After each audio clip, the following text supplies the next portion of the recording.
Aroden was an Azlanti human who raised the Starstone from the bottom of the Inner Sea. He committed accidental genocide against an entire species so that he could build his island paradise. He also founded Absalom City, became the patron god of all humanity, and then mysteriously died.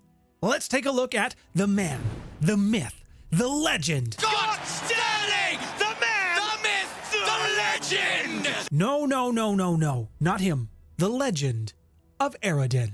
Let's start at the beginning, where all beginnings start. Aroden was born in the final days of the Azlanti continent, the Azlanti people. And according to legends of the time, Aroden was an unrivaled blacksmith. Not only was he extremely good at what he did, he was Azlant's premier sword maker. And if being good at making swords wasn't enough, he was also very good at using them, and he frequently used many of his swords in battle for the protection, defense, expansion of the Azlanti people. Before he became a god and had belief in himself, he worshipped two of the main Azlanti gods, a Kavna and a Maznin. Among many of the swords and weapons that Aroden created, one reigned supreme. One was his crowning jewel, the pinnacle of his achievement. This sword was clear. It was jewel encrusted. It was supposed to be the next Azlanti emperor's sword. This sword was referred to as the Azlanti Diamond. However, the Azlanti emperor did not inherit this sword. He didn't even choose a successor for his throne. The emperor wasn't impressed with the pool of candidates that he had to choose from to be his successor. He didn't like any of them. So what he did was he asked Aroden to choose for him. And what did Aroden do? Well, he chose to keep the sword for himself. Some view this decision as the final straw for the Aboleths, and the reason, the ultimate reason, they called the Starstone down to destroy Golarion. For more on that, you'll need to see my video on the Aboleths. Yada yada yada, war with the Aboleths, meteor destroyed homeland, nearly destroyed the planet, almost an apocalypse event, but it wasn't. Aroden led his people out of the rubble, the ashes of their continent, to a new place, Avestan. I am getting a little bit ahead of myself. Hello, my name's Nathaniel. I talk world lore around role-playing games such as Starfinder, Pathfinder, World of Darkness. If that's something you're interested in, I would love to have you join me at the table. And if you are enjoying the video today, please let me know by hitting the thumbs up button. It's here that the Azlanti people would establish a new colony. They would develop and rebuild their culture. They would achieve things unparalleled through their magical abilities. It's during this period that the Azlanti people are rebuilding. They are increasing their numbers. Society is growing. They are having children. Those children then go on to have children, and so on and so forth. I'm sure we all know how babies are made. But sometime during this process, Aroden basically became immortal. Aroden would watch as his people grew. They had families, they had children, they got old and died. And then those children had families, got old and died. And then you get the picture. Over time, he was bestowed one title. I mean, they called it two different things, but it means the same. Last of the first humans and the last Azlanti. Tell me some cool things Aroden did. Aroden is probably most well known for raising the Isle of Kortos, establishing a church, and moving the Starstone. And what about some of the bad things?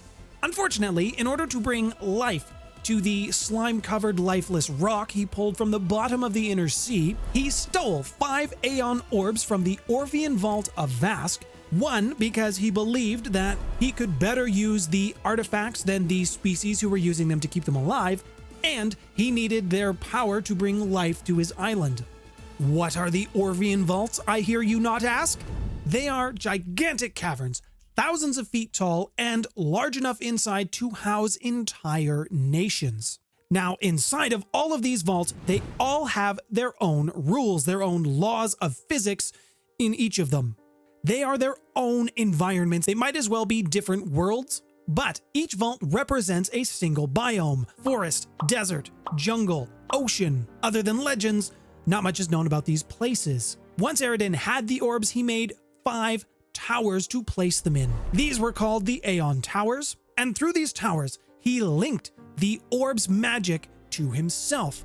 Almost immediately, the island started to become covered in green, in lush grass, fertile ground. It was particularly strong around these towers. Why do I tell you this little detail? Because it will be important later. What happened to the species who lived in the Vault of Vask? An excellent question. In the time known as the Age of Destiny, the Black Desert was called Vask. This place was a primeval jungle with 6 suns inside of it. These suns protected the inhabitants from a radiation that was all around this particular vault.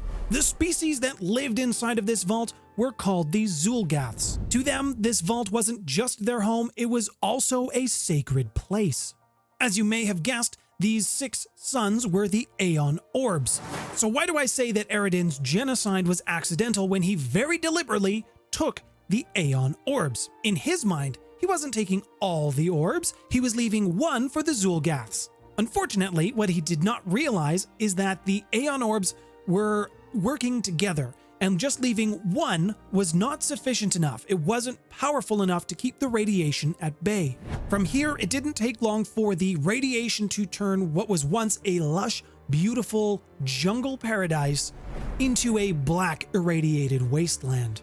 And for those Zulgath that did not perish to the radiation, they were forced to flee their homeland, to flee their sacred spaces. So what do you do after you've created a new homeland for you, your people, at the expense of someone else's? You declare yourself a god. Once Aroden did this, one of the first things he did was call upon all mystics. From all over the Inner Sea region they came. He wanted them to work on a project. He wanted to share their wisdom. He wanted them all to come and join him in Absalom so they could share their wisdom and Absalom could become a respected place of magic. It's because of this information sharing, this passing on of wisdom, that some of Absalom's most notable and even esoteric orders still survive in the city today. Aroden worked very hard to aid humanity, to promote and encourage the growth of Absalom. He also encouraged the expansion of his faith. However, part of the reason that Aroden worked so hard was because he was a hands-off kind of god. If he was going to give you aid, it wasn't going to be direct aid. It would come from around. He never really liked directly intervening. But if things got really bad, he would put himself in harm's way. He would directly help. In the first siege of Absalom, Aroden himself fought off Varadni Voon. He also personally defeated the Wizard King Tar-Baphon, but that would be in another siege against Absalom nearly 900 years in the future. Aroden would also take a private island for himself, his followers, and his closest friends for a private retreat. This would be the Isle of Arran, just north of the Isle of Kortos. So what ended up becoming of Aroden? Well, it's around the 4th century where we start to notice the effects of Aroden less and less. It was gradual at first. From around this time in history, we can start to see Aroden removing himself from the mundane. When you're a human turned god, you can get a little bored of some of the prayers, I guess. Some of the menial things that people ask for as a god, I would presume, not that I know anything about being a god, but we do start to see a shift in Aroden's priorities. He stops focusing on Golarion and the people of Golarion in the here and now, and he starts focusing more on his own private divine domain, one that is in Axis. Now, when you're a god who's removing his influence from his followers or from the world that he used to inhabit, Aroden, when he was making some travels to, places where gods go, he ran into one of his old friends, Erasni. They start talking, they hit things off a little bit, they catch up, they get reunited, and Erasni decides to become his herald. Now, do you remember Tar-Baphon, Aroden's old friend who he vanquished? He ended up coming back as a lich. This was going to be the perfect test for Erasni as his herald. And things did not go well. One thing that had been driving Aroden throughout his life was a powerful prophecy that was held over him. It was also the foundation of his faith that he would one day be returning to Golarion, well, specifically in the year 4606 AR, thus marking the Age of Glory. Except, in this year, not only did Aroden not appear, suddenly all of his clerics, everyone who worshipped him, had no connection to his divine power. Their spells, they just stopped working. The Isle of Kortos is also losing life. It is slowly decaying, though it's taking a while for people to notice. Unfortunately, this did not usher in the Age of Glory. Instead, we are in the Age of Lost Omens. During this year, Golarion was also racked with massive storms, and this flooded out several places: Lurgan, Yamasa, and Garund. It also created the Eye of Abednego. Cheliax, I'm probably pronouncing that one wrong, but Cheliax also fell into civil war because this is where Aroden was supposed to show up and didn't. So the king had a legitimacy crisis. Aroden's church, used to be the most powerful in all of the Inner Sea region, became shambles. It fell apart.